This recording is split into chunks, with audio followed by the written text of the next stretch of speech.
La voix de mon père a traversé le terminal comme une lame. Le rire de ma sœur a suivi, aigu, poli, cruel. Elle n'a même pas les moyens de se payer une économie. Les caméras se sont tournées. Les chuchotements se sont répandus. Je n'ai pas bougé. J'ai fixé mon reflet dans la vitre, calme, indéchiffrable, attendant. Il y a 2 ans, je me serais effondré. Pas aujourd'hui. Un homme en uniforme s'est arrêté près de moi. Mademoiselle Monroe, votre jet est prêt. Le sourire de mon père s'est fissuré. La main de Léa a glissé de son sac de marque. J'ai souri faiblement. Un timing parfait. Ils pensaient que j'étais venu pour les voir partir. Ils avaient raison, mais pas comme ils le pensent. 2 ans plus tôt, avant les aéroports et les gros titres, avant que l'on se soucie de ce que j'étais devenu, je n'étais qu'un autre nom imprimé sous le logo de l'entreprise de mon père.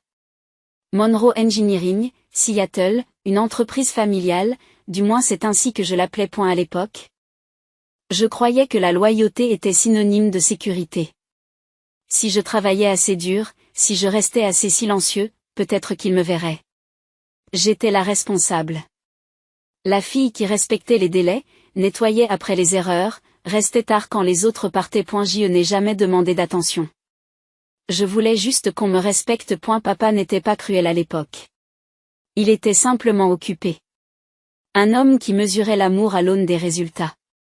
Sa montre ne quittait jamais son poignet, son ton se situait toujours entre la fierté et l'impatience.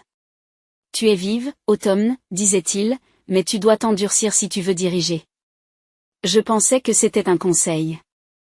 Je n'avais pas réalisé que c'était un avertissement. Le changement a commencé modestement. Un dimanche soir, il lui a amené Clara. Elle avait 30 ans, était élégante, le genre de femme qui savait comment redonner à un homme un sentiment de jeunesse.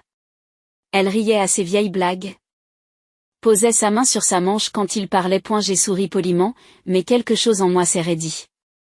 À Thanksgiving, elle avait emménagé. À Noël, sa fille Léa était assise sur mon ancienne chaise à la table, sa voix remplissant l'espace où se trouvait la mienne. Léa avait 5 ans de moins, des cheveux parfaits, un timing parfait. Elle savait comment complimenter sans le vouloir. « Tu es si intelligente, Autumn, disait-elle, ses yeux glissant sur mon pull usé. J'aimerais avoir ta discipline. » Cela ressemblait à un éloge, mais cela ressemblait à de la pitié. Papa l'adorait. Tout le monde l'adorait. Elle faisait du bruit là où je faisais de l'ordre. Quand je terminais un projet, il hochait la tête. Quand elle envoyait un email, il applaudissait. C'est une initiative, disait Dash. À eu début, je me suis dit que ce n'était pas grave, que la famille changeait et qu'il s'agissait peut-être d'une évolution de l'esprit. Mais chaque semaine, l'air changeait.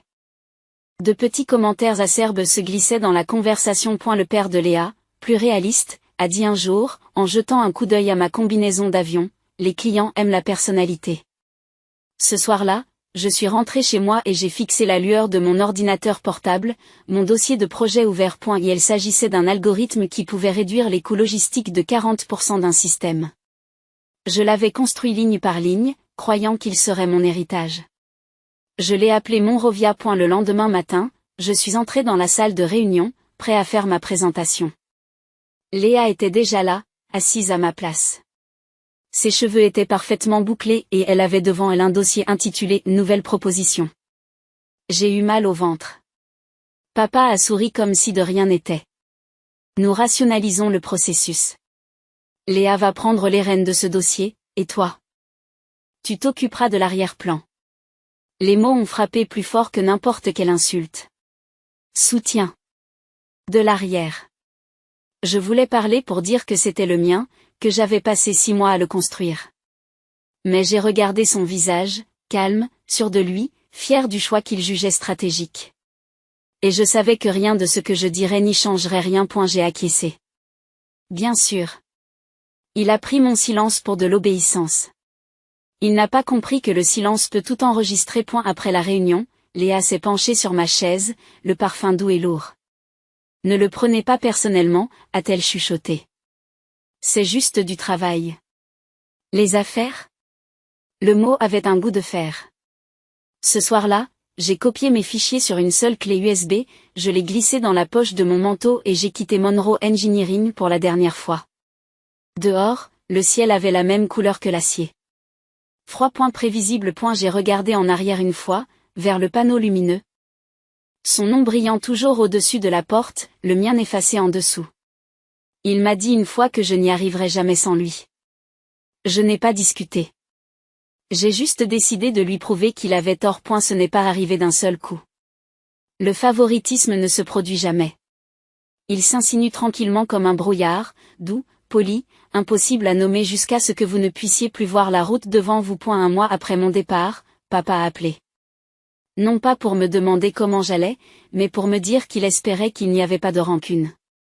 Léa venait de faire l'objet d'un article dans un magazine économique pour avoir révolutionné la nouvelle division logistique de Monroe Engineering. Ma division. Mon algorithme. L'article le citait, c'est une meneuse naturelle, charismatique, tournée vers l'avenir. Elle me rappelle moi-même. Je l'ai lu 2 fois. Il n'avait jamais dit ça de moi. Pas une seule fois. Je n'ai pas répondu. Je n'en avais pas besoin. Le silence entre nous était sa propre nécrologie.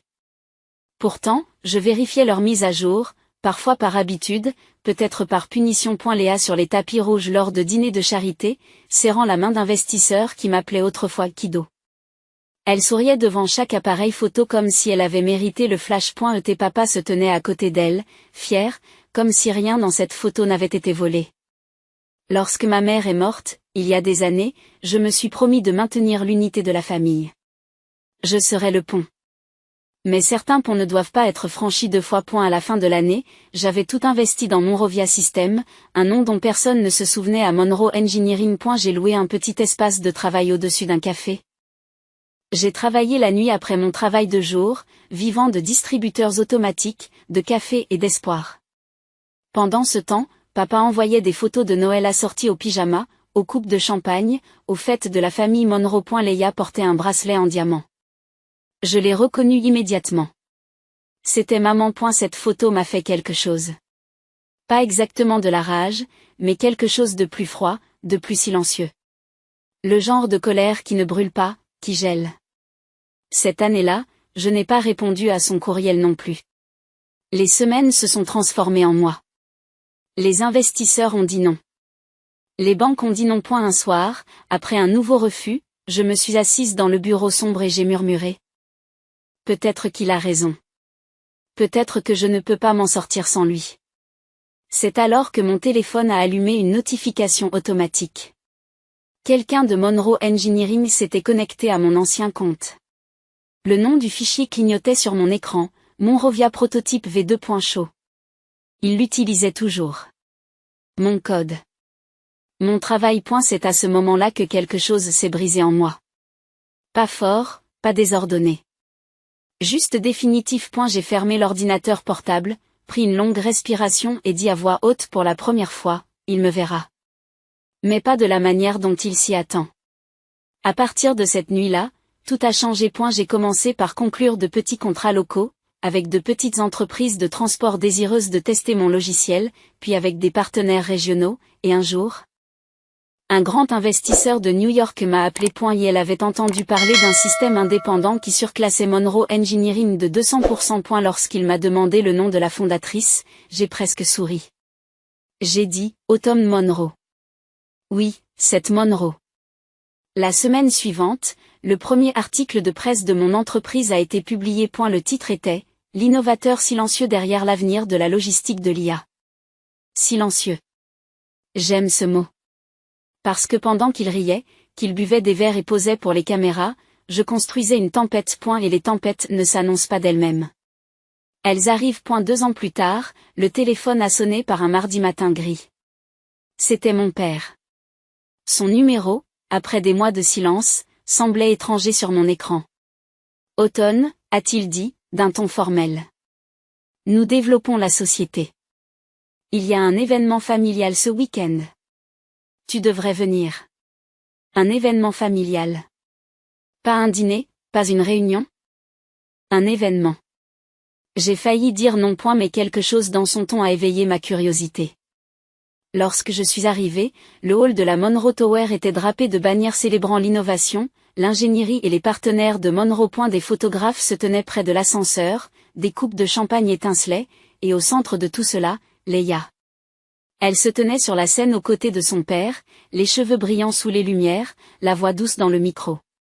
C'est un honneur de dévoiler notre dernière percée dans les systèmes Monroe VIA. Le nom m'a fait l'effet d'un coup de poing. Monroe, VIA. Il n'avait même pas pris la peine de le changer complètement. La foule a applaudi. Les ampoules clignotent. Papa a fait un grand sourire, la main posée fièrement sur l'épaule de Leia. Ma poitrine s'est serrée. Et la présentation s'est poursuivie, les diapositives défilant derrière eux, l'interface, mes mises en page, mon code, chaque centimètre carré. Aucun crédit. Aucune trace de moi. Juste des applaudissements. Je n'ai pas bougé. Je ne pouvais pas. J'ai observé la salle, chaque poignée de main, chaque flash d'appareil photo, la façon dont les yeux de papa brillaient lorsque les investisseurs l'entouraient. Il avait tout pris. Encore une fois. Lorsque les applaudissements se sont éteints, je me suis retournée pour partir. C'est alors que Leia m'a vue. Elle a hésité, puis m'a fait un grand sourire. Attention. Autumn, je ne savais pas que tu viendrais. Tu ne m'as pas invité. Papa s'est étonné. Tu aurais pu dire bonjour. Ne rends pas ça gênant. J'ai croisé son regard. Ça, j'ai fait un geste vers les lumières, les bannières, le code que j'ai construit. C'est gênant. Il a soupiré comme il le faisait toujours quand je ne jouais pas le jeu. Tu dramatises. Ce n'est que du business. Tu devrais être fier. Fier du vol. Leia a renchéri, d'un ton sirupeux. Allez, Autumn. C'est dans la famille. Quelque chose en moi s'est figé. Ce n'était ni de la colère, ni du chagrin. C'était le son d'une porte qui se ferme pour de bon. Je ne suis pas de la famille, ai-je dit calmement. Pas la tienne. Le visage de mon père s'est durci. Tu surveilles ton ton. Je l'ai regardé une dernière fois, fermement. Tu as dit que je ne m'en sortirais jamais sans toi. Tu avais raison sur un point. Je n'ai pas réussi avec toi non plus. Puis je me suis retournée et je suis sortie, dehors, l'air de la nuit un peu froid contre mon visage. Je n'ai pas pleuré, je n'ai pas crié. J'ai juste continué à marcher jusqu'à ce que la tour disparaisse derrière moi. Ce moment a déclenché un déclic en moi. J'ai compris qu'ils ne me verraient jamais à moins que je ne les y oblige. Pas avec des mots, pas avec des larmes, seulement avec un succès si indéniable qu'il les ferait taire. Lorsque je suis rentré chez moi, je me suis assis à mon bureau. J'ai ouvert un nouveau document et j'ai écrit une ligne en haut de la page, Système Monrovia, version 3.0, fondatrice Autumn Monroe. Ce n'était pas une revanche, pas encore. C'était le plan de la vengeance. Les 6 mois qui ont suivi cette nuit-là ont été brutaux. Je travaillais depuis un bureau d'occasion coincé entre la cuisine et le salon. L'appartement était suffisamment petit pour que, lorsque la cafetière sifflait, je sente la vapeur dans mon DOS. Et la plupart des nuits, je m'endormais avec mon ordinateur portable encore ouvert, le code brillant contre mon visage comme un battement de cœur qui refusait de s'arrêter. Je n'avais pas de financement. Je n'avais pas de relation. Ce que j'avais, c'était une idée que tous les autres avaient rejetée, une IA logistique plus intelligente et plus rapide, capable de prédire les retards de livraison avant qu'ils ne se produisent, la même qu'ils avaient volée et rebaptisée. Je l'ai à nouveau appelée Monrovia System. Non pas pour la copier, mais pour la revendiquer. Les gens ont ri lorsque j'ai présenté la société. Les investisseurs voulaient de l'expérience, pas de l'intégrité. Les banques voulaient des garanties. Je n'avais ni l'un ni l'autre. J'ai donc vendu ma voiture, puis mes bijoux. J'ai déménagé dans un endroit plus petit, juste moi dans le ronronnement d'une machine qui me semblait plus vivante que les gens que j'avais laissés derrière moi. Mon assistante est arrivée plus tard, Sophie, une brillante jeune femme d'une vingtaine d'années, qui y croyait avant même qu'il y ait une raison de le faire. Elle s'occupait des appels pendant que je codais toute la nuit, en murmurant des choses comme « Ils vont regretter de t'avoir sous-estimé ». Je ne répondais pas, mais je l'entendais. La première année a débouché sur la deuxième, et quelque chose a changé. Une petite compagnie maritime de Portland a signé avec nous, puis une autre à Chicago. Un matin, j'ai reçu un courriel qui m'a fait trembler les mains. Objet, enquête sur le partenariat avec Global Tech Logistique. À la fin du mois, Monrovia System n'était plus un rêve. C'était une société, ma société. D'une manière ou d'une autre, la nouvelle s'est répandue. Les mêmes blogs industriels qui présentaient Léa ont commencé à publier des articles sur le mystérieux fondateur qui prenait le contrôle du secteur de la logistique. Certains m'ont même demandé si j'étais lié à la famille Monroe. J'ai ignoré les messages. Je voulais que ce soit le silence qui parle. Puis vint le Global Tech Summit à New York, à l'automne, l'événement le plus important de l'année. Monrovia System avait été choisi comme sponsor principal. Lorsque Sophie me l'a annoncé, j'ai simplement répondu, bien. Prends tes dispositions. 2 semaines plus tard, je me trouvais au terminal 3, celui-là même où, 2 ans plus tôt. Mon père et Léa avaient ri en me voyant partir. Je portais un simple costume bleu marine, les cheveux tirés en arrière, sans aucun bijou à l'exception d'une montre qui avait appartenu à ma mère. Le tableau d'affichage clignote, New York, embarquement en première classe. C'est alors que je l'ai entendu. Bouge, automne. Le même ton, le même tranchant. Aucun temps ne s'était écoulé. Les talons de Léa ont claqué sur le sol poli. Elle ne peut même pas se permettre l'économie, dit-elle, la voix douce et venimeuse. Les gens regardent. Les téléphones se sont décrochés. L'air est devenu lourd et électrique. Je n'ai pas bougé. Je ne les ai pas regardés. J'ai regardé mon reflet dans la vitre, calme, indéchiffrable, attendant. Il y a 2 ans, je me serais effondré. Pas aujourd'hui. Puis vint le bruit qui changea tout, des bottes. Poli. Ferme. L'homme en uniforme de la marine s'est arrêté à côté de moi, la posture impeccable. Mademoiselle Monroe, dit-il. Votre avion est prêt. Tous les bruits du terminal ont semblé disparaître. Mon père s'est figé en plein sourire. La main de Léa a glissé de son sac de marque. Sa carte d'embarquement a volé au sol. Je me suis retourné lentement, offrant un léger sourire. Un timing parfait. Les halètements ont fusé. La foule s'est séparée et j'ai suivi l'officier vers le terminal privé. À travers le mur de verre, une voiture noire élégante attendait sur le tarmac à côté d'un jet portant le logo de ma société, Monrovia System. Derrière moi, je pouvais sentir leurs yeux brûler à travers la vitre. Mon père m'a dit un jour que je n'y arriverais jamais sans lui. Il avait raison. J'ai réussi au-delà de lui. L'officier a ouvert la porte de la voiture.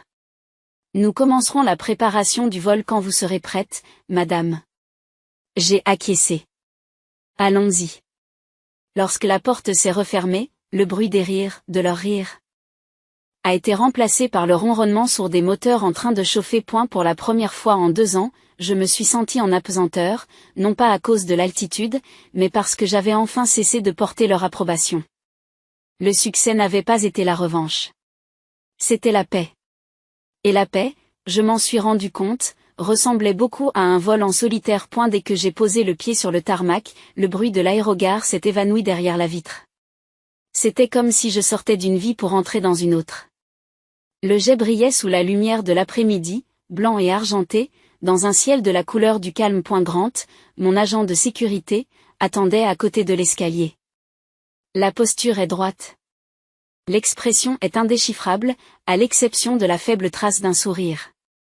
Bienvenue, mademoiselle Monroe, a-t-il dit. Pendant une seconde, je suis resté là, à regarder la lumière du soleil onduler sur le fuselage.